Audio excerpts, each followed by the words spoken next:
Hey everybody, welcome to Doing Just Fine 1. I'm Kelly.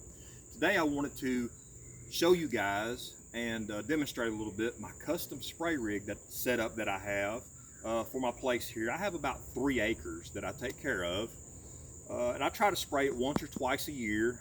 Sometimes we're in North Mississippi, so we have a lot of ants and bugs and things. I try to spray at least twice a year for the grass and all that, and then I try to spray for the insects occasionally. But I wanted to bring you guys out today and show you this deal that works for me. It's not the best setup. It's not the most efficient setup, but it's what works the best for me so far. The big box tow behind deals works pretty good. Some of the higher dollar things I'm sure would work better. I have a side-by-side, and they make the slide in and slide out big tank deals, but I wanted something to put on my zero-turn mower that would where I could be a little more articulate. I can get a little closer to the trees. I can kind of watch my spray patterns a little better. So I put this together. I deconstructed a tow behind tank sprayer and integrated that onto my mower. And give me a minute. Let me show you this. What I started with was a 2015 60-inch Bad Boy ZT. It's got a couple hundred hours on it. I'm a firm believer in Bad Boy mowers. Works great for me. Hardly had any problems out of it, short of oil changes and 1 battery, I think, and lots of blade sharpenings. But this is my spray setup. 24-gallon tank. Like I said, I deconstructed a tow behind rig to put this together. So 24-gallon chemical tank. I mounted that to a Bad Boy front mount platform up there that you could put a few different things on, but I'm pretty sure that it was designed to attach a spray tank to, and it works really good. What I have is a square 2-inch trailer hitch, tow hitch. Here, we'll show you right here real quick. Tow hitch setup that I bought from Bad Boy as well, and I kind of upgraded it with some grade 8 fasteners. I welded a piece of angle in there to kind of keep my angle how I want it, what have you. That way we have a quick detach when I want to take it off. Again, 24-gallon tank, 4.5 gallon per minute high flow pump. That was a couple $100. That was an upgrade. I think it had a 3.5 gallon on it before, and that tended to, I think it was overheating because I spray so much. I think it was overheating and maybe dropping pressure. Wasn't real sure. I wanted to upgrade and change it out. I did. It works great. I'm happy that I did.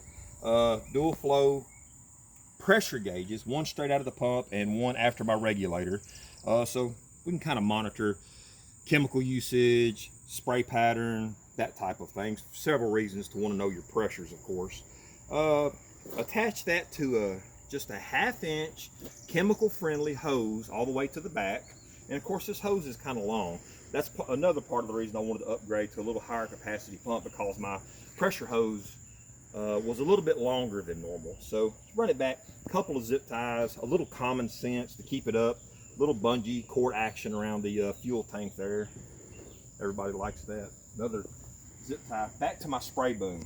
Again, this was a salvaged part off of my tow behind spray rig, and I attached it to the tow hitch for the mower. It's a little tow hitch deal. You can buy them, 20 bucks, Bad Boy again. And these are just a dual fan. I think I have a 7 or 7.5 foot spray pattern, roughly. Don't quote me on that. And it just works great. 1 bolt, I can take that off and take it all the way off the mower. I usually leave it on there because it works great. The only concern that I had was heat from the muffler. We're going to show you the muffler here, how close it is, but I haven't had any problems. I've got straight off the mower after spraying, felt everything. It's hardly warm to the touch. Even if it was, I mean, it's a non-flammable chemical. Worst case scenario, I spill a little chemical and I have to put a section or splice in the hose. Not a big deal, couple bucks there. Rigged it up to a toggle switch right beside the cockpit area. I'm going to turn it on and kind of show you my spray pattern there. We all kind of know what the spray pattern looks like, but just to see it behind the zero turn, just to give you an idea. Maybe you want to know, maybe you don't want to know. I just have clear water in it for testing purposes. Of course, I wouldn't want to spray chemicals of any kind straight in my driveway here where all the kids play and what have you. So I put clear water in it for the exhibition here. And of course, wired it straight into the battery, which is a couple of alligator clips. I haven't pressure washed the mower this year, so forgive me for that.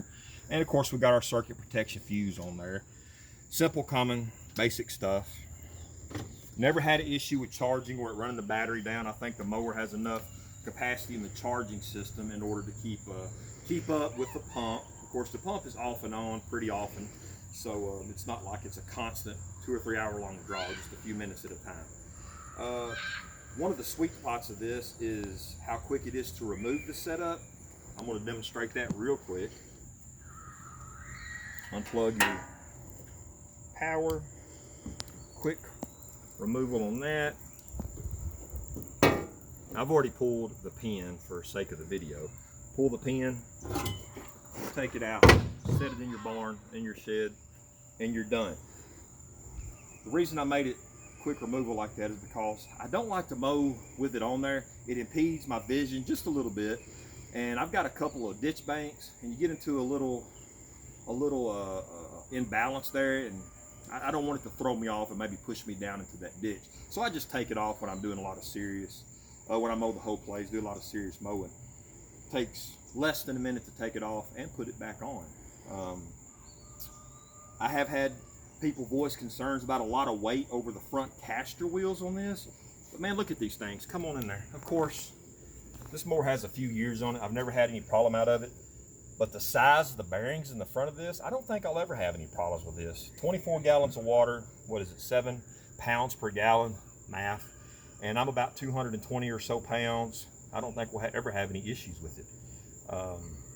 But like I said, it's not a perfect system.